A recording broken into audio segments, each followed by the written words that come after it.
የሆንን ወይ ህብረ ብሔርነትን የምንገልጽ ነን።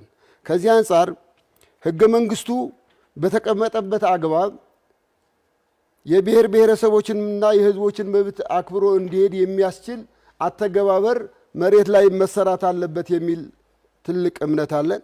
በተረፈ ግን የብሔር ብሔረሰቦች አገር በሆነች አገር ላይ አህዳዊነት አስፈላጊ ነው ብለን አናምንም።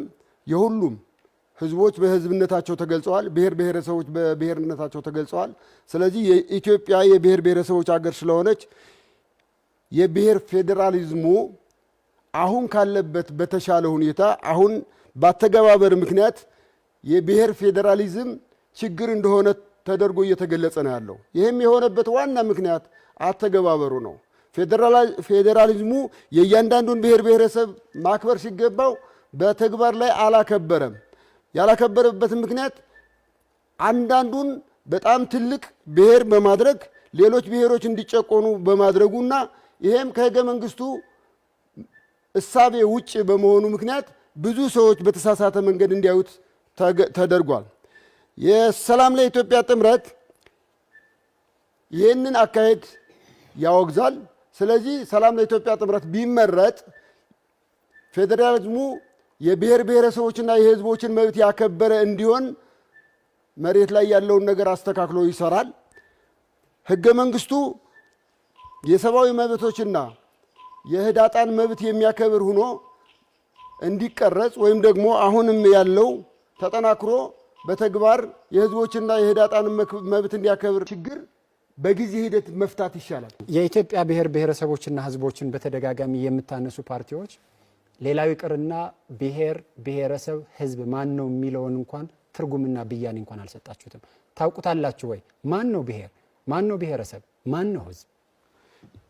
ይሄ እንደ ጥምረትም በዚህ ጉዳይ ላይ አወርተናል።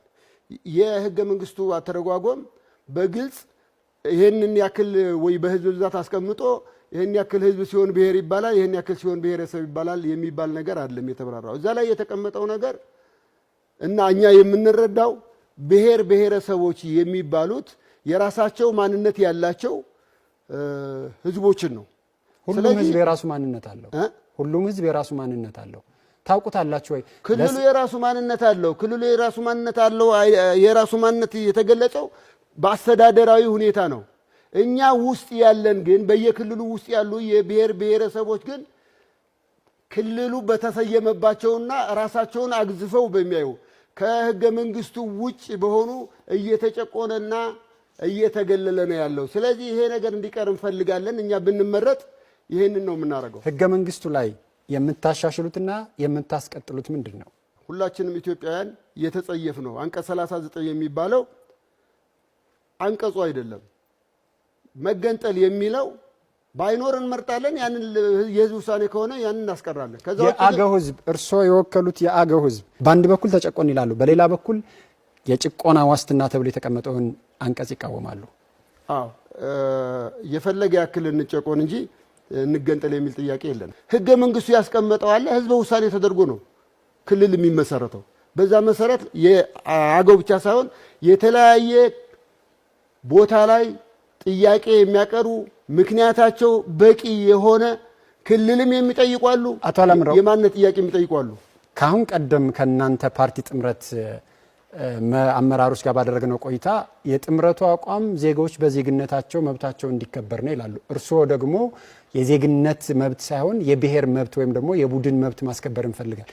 እየተጣመራችሁት ሳትተዋወቁና አንድ አይነት አቋም ሳይኖራችሁ ነው? አይ ይቅርታ፣ ጥያቄህ ስለ ብሔር ነበር የምትጠይቀኝ። ስለ ጠቅላላ ስለ ዜጎች ወይም ያለን አቋም አለ። በፌዴራሊዝሙ ላይ የኛ አቋም የብሔር ብሔረሰቦችና ህዝቦች መብት የቡድንም የግል መብትም እንዲከበር የማድረግ ነው። ብንመረጥ የምናደርገው ይሄንን ነው። ስለዚህ አሁን የጠየቀኝ ደግሞ ከጥምረቱ ማውጣት እኔ መመራውን ያገው ህዝብ ጥያቄን ወይም የአገው ፓርቲ ጥያቄን ስለሆነ የጠየቀኝ በዛ መንገድ ነው የመለስኩልህ። ስለዚህ በጥምረቱ አቋም ደግሞ የኛም አቋም ነው ባይዘው ግን በጥምረቱ አቋም ደግሞ የብሔር ብሔረሰቦችና የህዝቦች መብት እንዲከበር ይሰራል። ይሄንን ቢመረጥ ይሄንን ያደርጋል። የህዝብ ተወካዮች ምክር ቤትና የፌዴሬሽን ምክር ቤት አወቃቀር ላይ ምክር ቤቱ ላይ አንደኛ በህዝብ ተወካዮች ምክር ቤት ከፍተኛ መቀመጫ ያላቸው ክልሎች የህዝብ ቁጥራቸው ብዙ ነው። በተመሳሳይ መንገድ በፌዴሬሽን ምክር ቤት ከፍተኛ መቀመጫ ቁጥር ያላቸው ብሔር ብሔረሰቦች ቁጥራቸው አብላጫ ነው። በዚህ ምክንያት ቁጥራቸው አናሳ የሆኑ ኢትዮጵያውያን ህዳጣን የሚባሉትን ዋስትና የሚሰጥና የሚጠብቅ አወቃቀር የለም የሚል ክስ ይቀርባል። እናንተ ኢትዮጵያ ውስጥ ቁጥራቸው አነስ ያሉ ብሔረሰቦችን በቁጥር ደረጃ ህዳጣንን የሚወክል ስብስብ እንደመሆኑ መጠን ታስተካክሉታላችሁ? የና አወቃቀሮች ታስቀጥሉታላችሁ? መጀመሪያ የጥምረቱ አባል ፓርቲዎች ህዳጣንን የሚወክሉ ማለት በህዳጣን የሚገለጹ አይደሉም። ማለት ለምሳሌ ያገው ህዝብ በቁጥሩ ከ10 ሚሊዮን ህዝብ በላይ ህዳጣን ሊባል አይችልም። የጋሞ ህዝብም በዛ መንገድ መግለጽ ይቻላል። ስለዚህ